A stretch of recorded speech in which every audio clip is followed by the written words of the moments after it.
go home. Good, good, 59.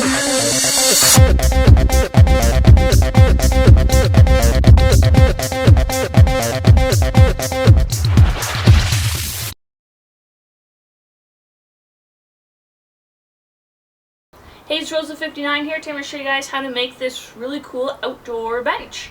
And don't forget, you can download these free set of plans to build one for yourself. Enjoy the video. Once you have purchased your cedar 4x4 posts, and you'll need 3 of them, you want to cut them down at the miter saw. I simply just added a temporary fence at the back. I just screwed some screws in at the back just to hold it in place. And a square scrap piece of lumber at the back here, and just use a clamp to hold it in place, and then cut them all down to the right length. And this one here, I'm just cutting my last piece for the top, and I'll just show you how it works.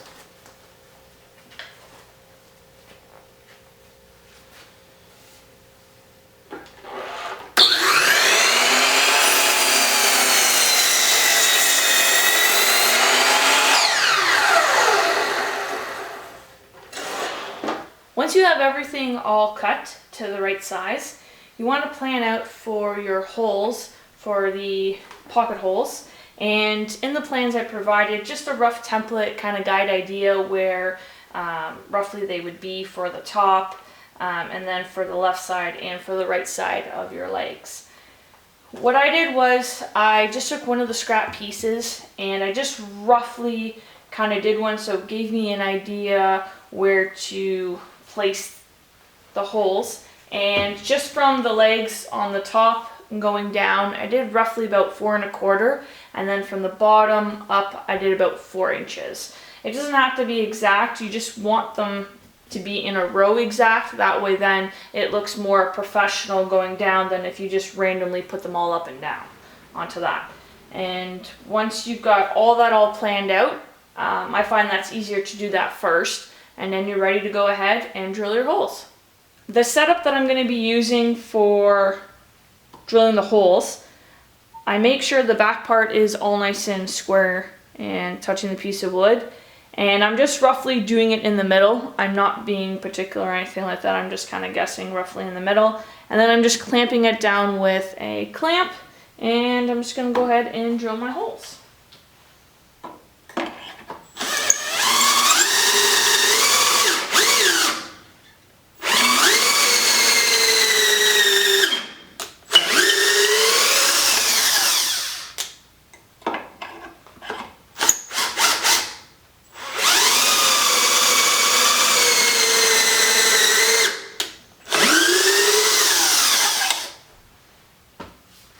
That's it, and I'll just remove the clamps here.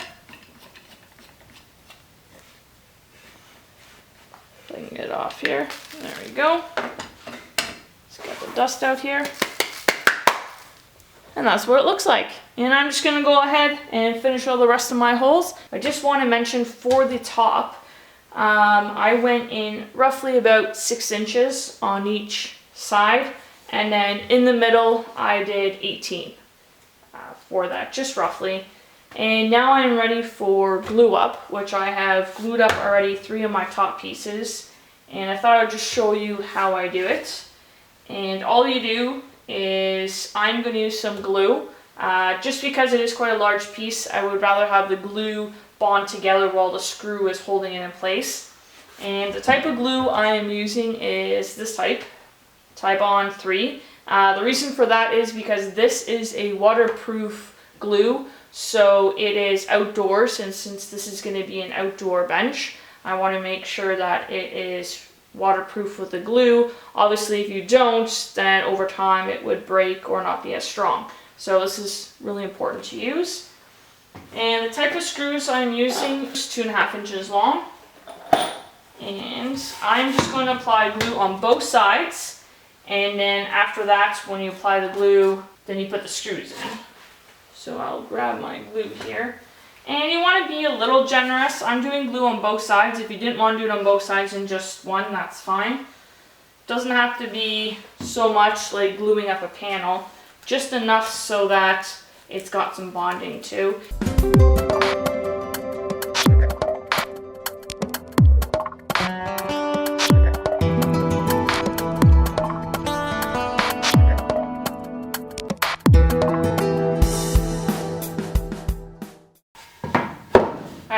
the two pieces together. And just make sure your sides are a little bit straight. You can sand them if you need to, but if they're nice and smooth and lined up, it makes it just a little bit easier when you sand. And I'm just using my impact driver and the screw head. It comes with everything that you need to put it in. And this part you really have to hold because it will separate, but don't worry about it because when you pull it together, the screw will push it in.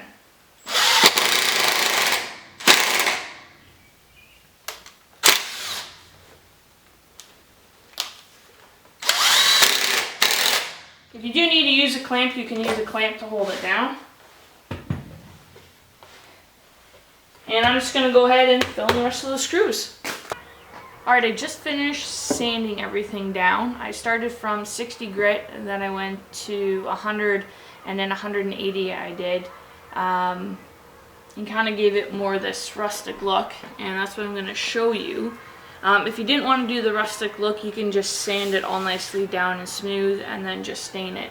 That's not a problem, but I thought because my boards had a lot of knots and cracks in it, with cedar, I thought it would give it more an authentic look of giving it that aged look. So what I did was I tried this with my grinder. It kind of worked a little bit, not too much in some areas. I bought this sander attachment. It's more for metal. It's just 80 grit. It kind of gave me a little bit of that saw marks, not too much, a little bit it did. And then what you want to do is I just took a scrap piece of wood here and added some screws to the back of it. And that's just for wormholes, so around my knots. Just tap harder, closer, and then a little farther away, just lightly. And the neat thing about this is that because this is already random in the piece of wood, it's easier, or if you want to take out some screws already, you can do that and then add some more, and if you want to give you a more random look. But I just do around my knots here and there. The only thing is what you want to do is make sure that you have everything random. Try not to do it more than one area, because if you end up trying to do it more in one area, then it's not going to give you that random look. It's going to look like you put it all in that one area.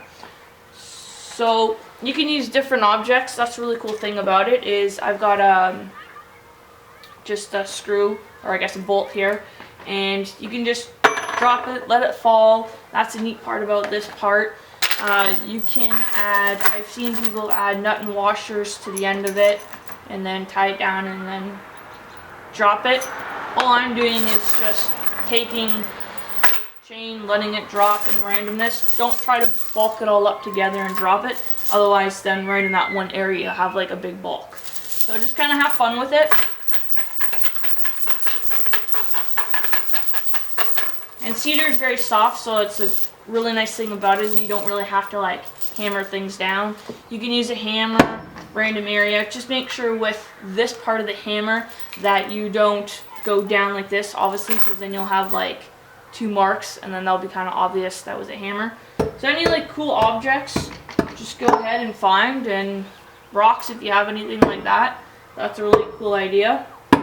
Anything really, just have fun with it. So I'm going to go ahead and just kind of finish giving this a nice aged look, and then once I'm done with it, I try to sand it one last time just in case if anything happened on the edges or anything like that come loose or break off. I want to make sure I sand that nice and down too with the sander. And that's another idea too, taking the sander and kind of just sanding it and rubbing off one area, or if you had a file, you could file it off in one area as well. So I'm just going to go ahead and give this a nice aged look and then sand it one final time, and then we're ready to put it together. Here's a close-up view of the top and the sides all done distressed look.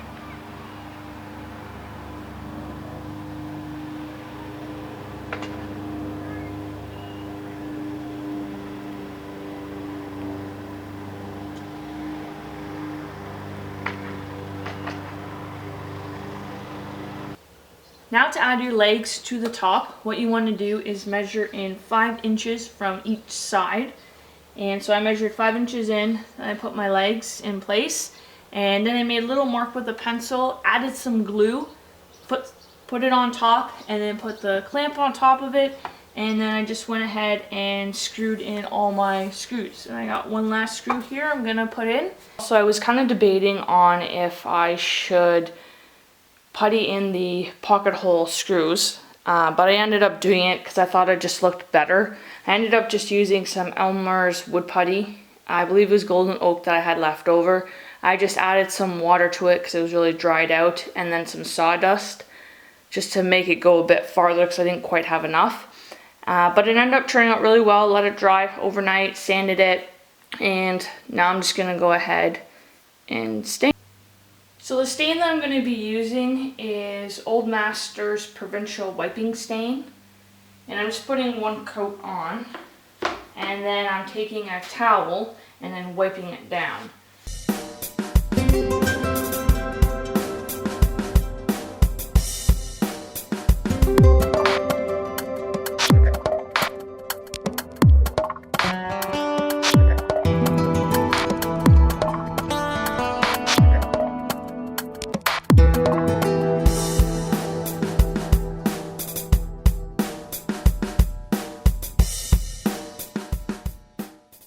So I'm going to go ahead and stain the rest of the bench now. For your top coat, I just used your General Finishes semi-gloss and an exterior finish. And I added 3 top coats to it. And you want to make sure you use a nice fine brush. The reason for that is you just want to leave nice streak marks. You don't want to have anything too coarse, otherwise it's not going to look so nice.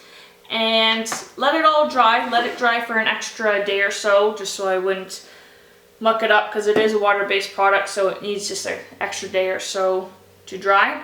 And on the bottom I added some feet just to make sure that it sticks just a little bit above the surface, so if it's sitting on concrete or anything like that, it doesn't get too much of a moisture issue. I'm just going to flip it over and we can take a closer look at it. And here's the bottom of what it looks like. And I just want to mention, I did end up doing one extra coat here on the bottom on each side, just so the top coat, just to keep it a little bit extra protection with moisture. And the feet got like a little rubber finishing to them, which is great. It came with screws and everything in the package, and you could find it at your local hardware store, just anywhere where they have the felt pads stored to put on the bottom of your furniture legs so it doesn't scratch your floor. Here is the final look of the outdoor bench. I am donating this bench to the Mennonite Central Committee organization, and if you would like to be a part of this organization, please click the link below on how you can help and make a difference in the world.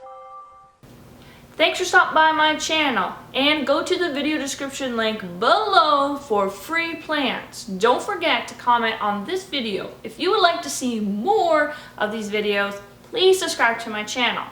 Thanks for watching!